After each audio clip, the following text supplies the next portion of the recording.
I am a really stubborn person, and that's not a good thing necessarily in like other aspects of my life. But in terms of literary rejection, it's a very good thing, I think, because I can honestly say this, at least so far, it may be different later down the road, but I don't think I've ever had a rejection get me down for more than 5 minutes, and maybe 5 minutes. I don't really think about it. I just kind of think, oh, well, that didn't get in front of the right person, or they're totally entitled to their opinion. I don't take it personally, and oftentimes if I'm really lucky, and this is why I really value literary magazine editors, because they will often kindly write a note and say, this didn't work for me, but have you tried this? Welcome to Journey of the Art, where we discuss the artist, unravel the art, and explore the road between. Hi, and welcome to Journey of the Art. In today's episode, we're discussing my guest's latest work, A Place in the World, a short story collection about regular people battling betrayal, displacement, and loss. At the time of this recording, A Place in the World is scheduled for release on October 7, 2025, from the University of Pittsburgh Press.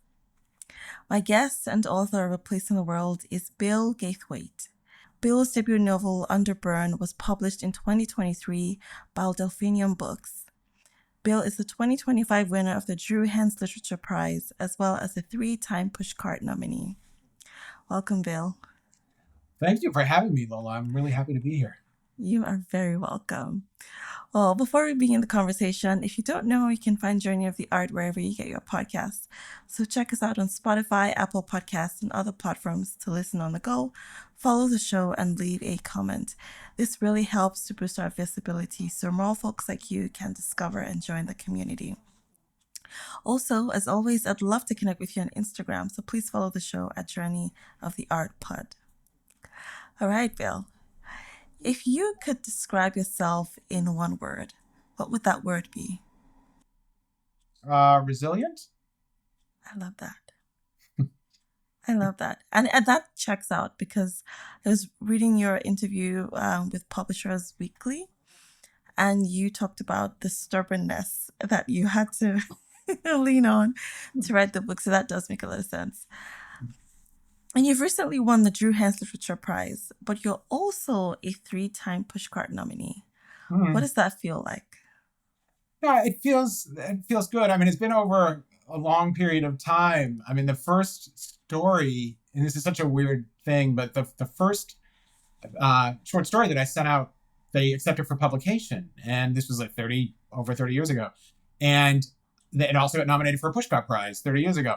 And so when I first did that, I was like, oh, this is going to be easy. Like everything I send out is going to get published and get a Pushcart Prize nomination. And, so over 30 years, I've had 3 of them. It's very nice. It's a nice recognition. But they don't happen all the time.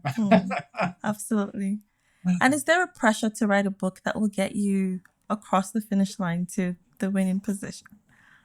Do you mean in terms of, in terms of sales, or in terms of? Yeah, like when you're writing a book, do you feel like, oh, I have to, maybe I need to push a little harder here to maybe this book or maybe this story will be the one to win the Pushcart Prize? Oh, I see. Yes.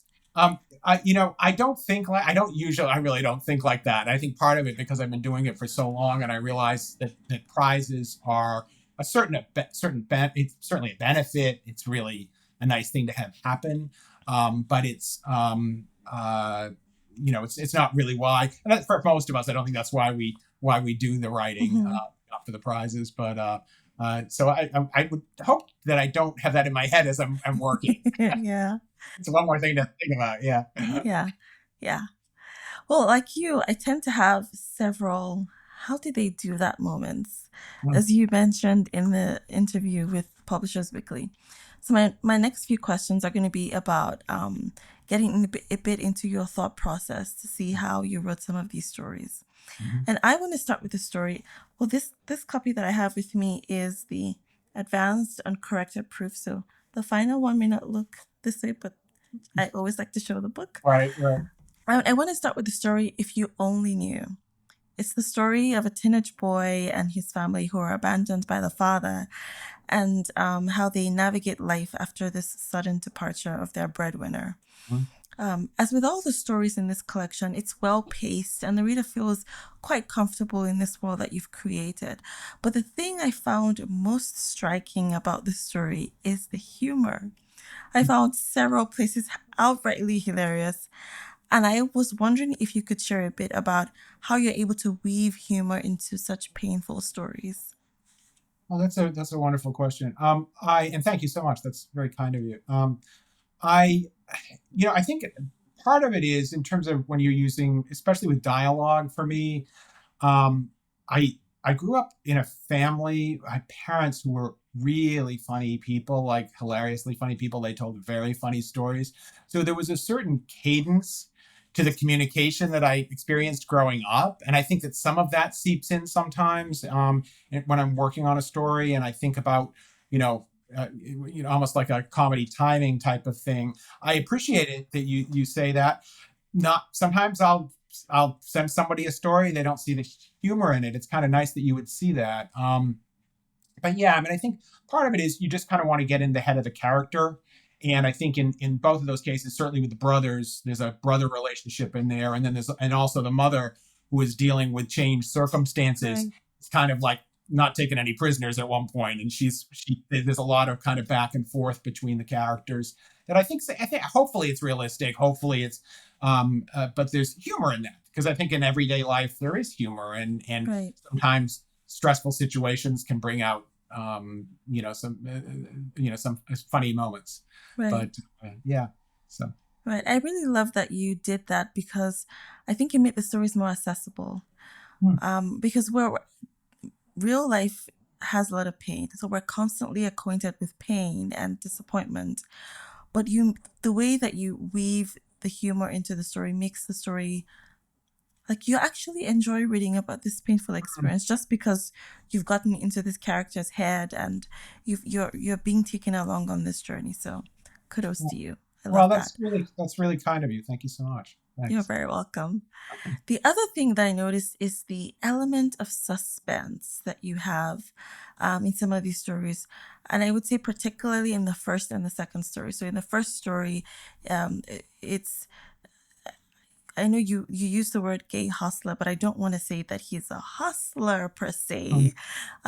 I would just say that he's a human being who's just trying to make things work. yeah. And he has the secret that he doesn't want to be exposed. Mhm. And in the second story, the father has left, and there's almost this tension where we're wondering if the father's going to come back. Will they survive? What's going to happen? I don't know if you deliberately built it up like that, but when you read these stories and even the stories that follow, you want to see what becomes of the characters' decisions. Were you conscious of this tool, and how do you plan to use it in your writing, if so? I mean, that's another great question. I mean, I think that to a degree, there's probably two answers to that because part of what I say, and it's not really not being a glib. This isn't a glib answer, but sometimes I'm not really conscious of what I'm doing. Like sometimes it just comes out, and I Yeah. don't quite know how I got there. And I will read a story that I haven't read for a couple of years or something, and I'll think, did I write that? I don't even really remember. How did I get to that? But then also, but mechanically, yes, I think that there's a piece of what I do as a writer where in my head I'm planning out a little bit, or I know when I'm reading the stories that I like the best, Mm-hmm. that I like the most, that have had the biggest impact on me. Sometimes there is maybe it's not quite an unreliable narrator, but there is a mystery there with something, or something gets revealed, or something kind of gets turned a little bit. So Right. I think I'm conscious of it to that degree, and I try, obviously to build a story towards kind of a climax or towards an ending. With all of us, sometimes it's not as successful as other times, and sometimes, yeah, I think I landed it maybe. In both of those stories, you do have there is suspenseful stuff because we know that in Vince's case in the first story, I mean, he's kind of hiding his past. And you are correct. I wouldn't describe him as a gay color. He's really like a failed gay hustler. He's not a good gay hustler. So he kind of has a Buzz is the successful one. He's not quite as Buzz is the successful one. Absolutely. And so I think Buzz and of course Vincent's a big disappointment to Buzz because he's not able to be have the skills. But and I think in the story about the dad, I kind of did want that to be in there, that there was a sense that, and in an earlier version of that story too, there is a scene with the dad. Not that he comes back, but that Kevin goes out to California to see him. And that didn't quite work. And so in a way, I was experimenting a little bit. That second story, by the way, it took me many, many years to get published. I mean, I revised it many times, but I'm afraid to tell you how many years it was that it was like. Please tell me. I'm really curious. You know what it was? It was really about 20 years to get that story published. And I think it was rejected in about 60 places. Can I ask you why you didn't give up on that story? Well, I really am. And I think I did touch on this in the Publishers Weekly interview where I am a really stubborn person, and that's not a good thing necessarily in like other aspects of my life. But in terms of literary rejection, it's a very good thing, I think, because I can honestly say this, at least so far, it may be different later down the road, but I don't think I've ever had a rejection get me down for more than 5 minutes, and maybe 5 minutes. I don't really think about it. I just kind of think, oh, well, that didn't get in front of the right person, or, they're totally entitled to their opinion. I don't take it personally. And oftentimes, if I'm really lucky, and this is why I really value literary magazine editors, because they will often kindly write a note and say, this didn't work for me, but have you tried this? And sometimes, you stick to what your own beliefs are about your story. But I've been given some really good advice by editors and then sent it out the next time and gotten it published somewhere else because they gave me some advice and I did the revision. No, it's interesting how that works. But If You Only Knew, that was over 20 years. And then it was picked up and they really liked that, got another Pushcart nomination. So, I mean, it's so weird. You think that's a story that didn't work for so long and then finally it clicked. So I was lucky, very lucky. And I have a bit of a segue to my next question. But before I get there, I want to ask, how do you know when a story is not working and you should totally dump it? I guess I kind of hit a wall sometimes if I'm writing a story where, and it doesn't, I'm really lucky like this too. Like it doesn't happen that often. And I will usually stick with a story if I think it took me, the story in the collection, The Joy Factor, was a story that took me a number of years to really get to a final draft even. I mean, that took a number of years. But I would say that probably just that I think it just kind of organically feels like it's not going to work. And it's kind of more of a gut feeling. It doesn't happen very often with me because I don't usually, I mean, I can have ideas, but then if I'm ready to go down and sit down and type it or write it, I usually, if I'm up to that point, it's kind of in my head already, and I'm going to kind of try to work through any problems that might be there. Right. In the collection, there's a strong theme of betrayal, and the betrayal often leads to displacement. So that's the thing that I find that runs throughout the book. And in all the stories, the characters are either lost or searching for something that's fundamental. Was this your intention with the collection? The stories were written over a number of years, right? So, I mean, some are very recent. Some, as I told you, are, go back a ways when I wrote them. And so I don't think I had an intention of it being a collection, frankly. I mean, I was just kind of getting stories out and getting stories sent out and trying to get them published. So I didn't always think of it as in terms of the cohesiveness of a collection. But I do think that theme is something that I've always been attracted to, in a sense of, what happens in life that, that maybe causes disappointment, or what actions happen that change a person's life forever, or there's always these random moments. And oftentimes that does have to do with betrayal, or has to do with some disappointment that we don't have any control over in many ways. Sometimes it is our choices and we make a bad choice, but sometimes it's just bad luck. And I think the thing about the characters in the story, hopefully, that they do kind of face those things with resilience, and it's not, these aren't hopefully tragic stories. I'm hoping they're kind of like survivor stories in many ways as well. Right. Also in the collection, I find such a yearning for belonging. What we see in the characters is certain mystery that prevents them from being known. And this is so visible in the story Off the Grid, where Katie says about her boyfriend, "This guy doesn't know me at all." So you present this beautiful contrast between yearning for belonging, but yet having this mystery that prevents you from belonging to something. Was this contrast intentional or no? Yeah, I mean, something that's so wonderful. These are wonderful questions, and I really appreciate the close read. You're doing a real close read of these stories, which is really gratifying. Thank you. You're welcome. It's nice to be able to talk about them. I don't get to talk about them. This certainly is the first podcast for the book, and it's really nice to kind of talk about the stories, particularly that story, because I really actually have a fondness for Off the Grid, and I think that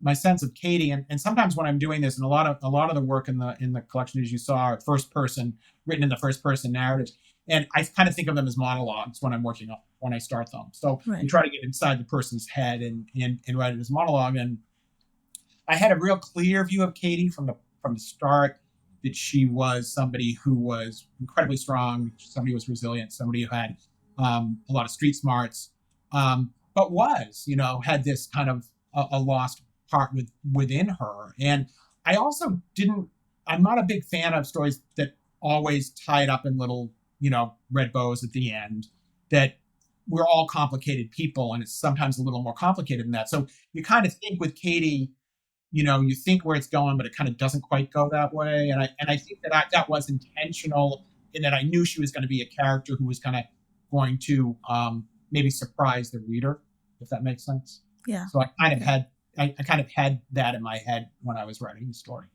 Right. So the other thing that I noticed is that you lean on the story within a story device. And that gives your stories such a richness of depth and really solidifies the characters. Like in every of the story that I've read, there's almost a flashback. You're taking us back to help us understand this character and why they're making the decisions that they're making. Again, I want to ask if this is intentional, but I also want to give you an opportunity to share a bit about this choice.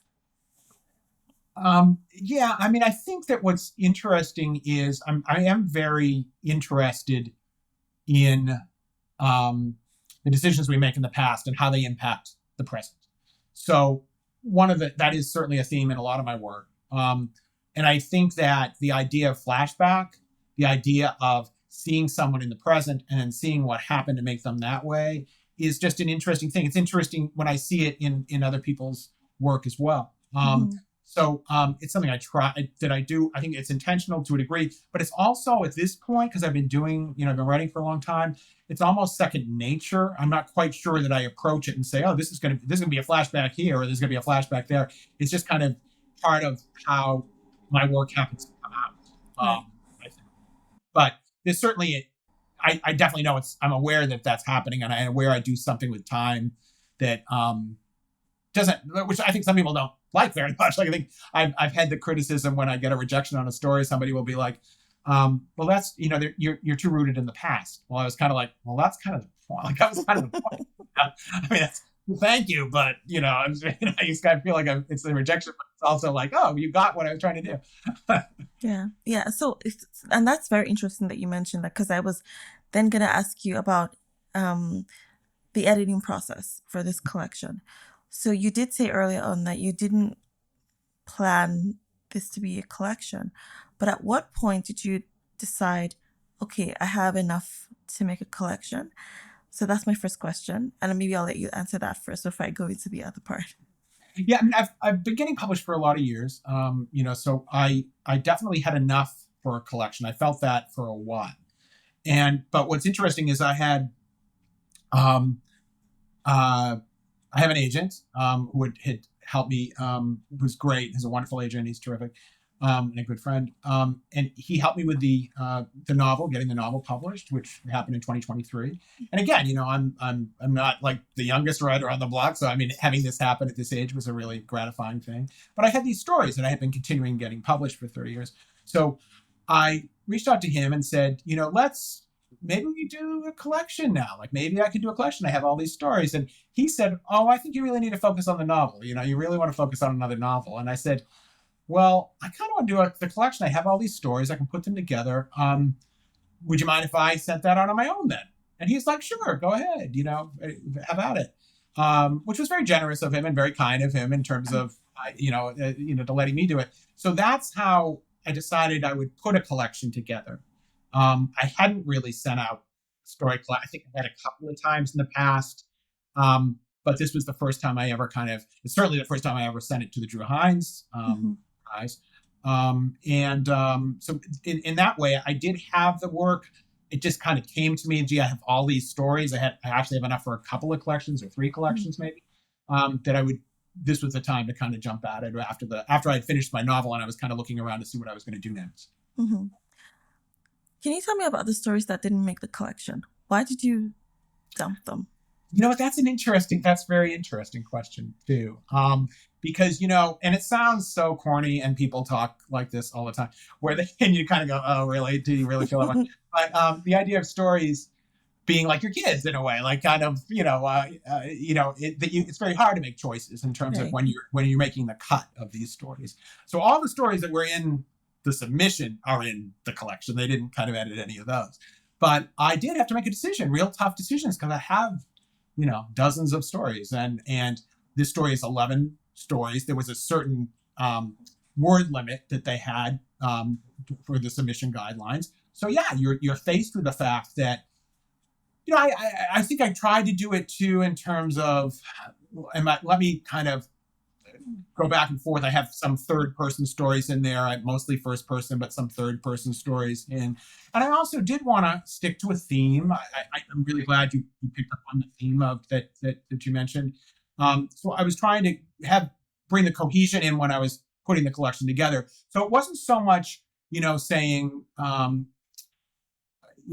dumping them necessarily. I mean, I feel like it was more kind of just like, nah, not this one, maybe there'll be another one for you, that kind of thing. Yeah. Because I think that there's this, and I don't know who the writer is, so I'm going to misquote it, but it's I think it was William Maxwell who made a comment about, it's a writer's responsibility to love all their work, which I feel really interesting. Like that's an interesting thing, right? So, but I do think that in terms of this, I probably could have put any number of stories that fit thematically in there. I'm not going to say it was so random that I just kind of like, but I definitely, I'm very happy with this collection, but I will say sometimes I look at some of my other stories and said, should I have switched this one out for this one? Should I have switched this out for that? I definitely think like that, but I'm very happy with this collection. I think it, I'm really pleased with all the stories in there. So it worked out. Yeah, well, we're pleased with the stories too. So. Thanks. Well, that means a lot. Also, just going back to that interview with Publishers Weekly, you talked about the sacrifices that you had to make to write the collection. Can you talk a bit about that and how you're feeling now that that sacrifice has paid off? So I don't have the most, and not that there's any conventional writer background, but sometimes when you think about writers, you think, oh, they have an MFA or they're a teacher or they work somewhere in the literary field, and kind of like, I don't like have any of that. Right. So I think that part of that was a challenge for me to kind of stay in the game kind of when I've really only taken one workshop, an incredibly influential workshop for me because it was my mentor, the woman I dedicated the book to, Catherine Mosby, this terrific writer, terrific novelist, was very helpful to me and instrumental in trying to get me an agent and trying to like really support my work. But so I had a lot of luck along the way, as well as the challenges. I was raising my son, and I was, sometimes working 2 jobs. I was, commuting. So I did a lot of the work. A lot of the work in this collection truly was done in the middle of the night. It was truly done like at 2 o'clock in the morning because I couldn't find other times to do that. But that's probably true of many of us, right? Like many writers, we find a way to get the work done somehow. But it was a challenge. So of course, it is gratifying to see the work come out and see it as a book, and it's very gratifying. Yeah. And so I have a final question about. So there's something that I say on the podcast at the end. I say, until next time, stay on the journey of your art. And so I always like to ask people who have stayed on the journey for years, and in your case, decades, what is it that has kept you on the journey? I guess I almost have that feeling that I can't not do it. Does that make sense? I really feel like it's so ingrained in me. I was writing stories when I was like 6 years old. I was always fascinated with the idea of kind of plot and structure and things. And in fact, back in the day when I was a teenager, there were these television movies in the States, television, movie of the weeks. They would call them movie of the weeks. They were these 90-minute movies, but with kind of intricate plots and characters and all this stuff. And I remember thinking, how interesting that was, how to create these worlds, kind of create characters, create stories. And by that time, I'd already been writing a lot as a kid. And so I think that I've continued to do it. There was that basic stubbornness in me, which is like, oh, I'm going to do this and no one's going to tell me I can't. But then there's also the sense that it just feels really natural to me. Like that's just kind of what I do. There are people who are runners who run every day, and that's what their thing is. And I think for me, it's just really part of my life. It's part of the kind of the real thread of my life. One of the threads of my life is the fact that I'm a writer. Right. And have you had any dry spells throughout this 30 years that you've been writing? Not, a little bit. In terms of, because sometimes it takes me so long to finish the story. Like I said, with Joy, the Joy Factor, that took me years to finish that story. But in terms of actually not working, I think I've had maybe a few months because I was moving into a new house. So my son was doing a lot of sports, and I didn't have the ability to maybe do as much, work at night. I was too tired or whatever. So I would say that maybe a few months, but I've been lucky in the sense that I've always been able to kind of jump back in. And I think I think it was Jamaica Kincaid, the writer Jamaica Kincaid, said something like, you're always doing the work, even if it's in your head and you're thinking about a plot or then that's still part of the work. So part of it's that. I'm thinking about stuff or working through certain things. But also, I would edit. I would, back in the day, I would like print out a story and I would take it on the subway with me and I would just do kind of edits on it. And then I would get to my job, and at lunchtime I would do the changes. And like I said, a lot of people work like that, but it was just something so every day, I think almost every day for many years, I would do something associated with the writing. But I think that the dry spells happen and then you just try to get through them and you try to get back into it. Right. Well, thank you for chatting with me today, Bill. I've been so inspired, encouraged also. And thank you for sharing this beautiful book with me. So grateful. Thanks so much, Lola. I appreciate it. I really love talking to you, and I've seen many of your podcasts, and they are wonderful. So I encourage your listeners to definitely get more involved in the podcast because they were really terrific, and this was a really fun interview for me. So I appreciate it. Thank you. Thank you so much. And thank you for joining our conversation today. Links will be in the description box or the show notes to get a place in the world and connect with Bill. Thank you. On the next episode, I'll be chatting with another inspiring artist. But before then, I'd love to hear from you. Tell me what you think about this show and this episode. Feel free to drop me a note here or send me a DM on Instagram at Journey of the Art Plot. Finally, please subscribe if you're watching this on YouTube, or follow and rate the show if you're listening elsewhere. Help me connect with other artists who need a dose of inspiration today. Until next time, stay on the journey of your art.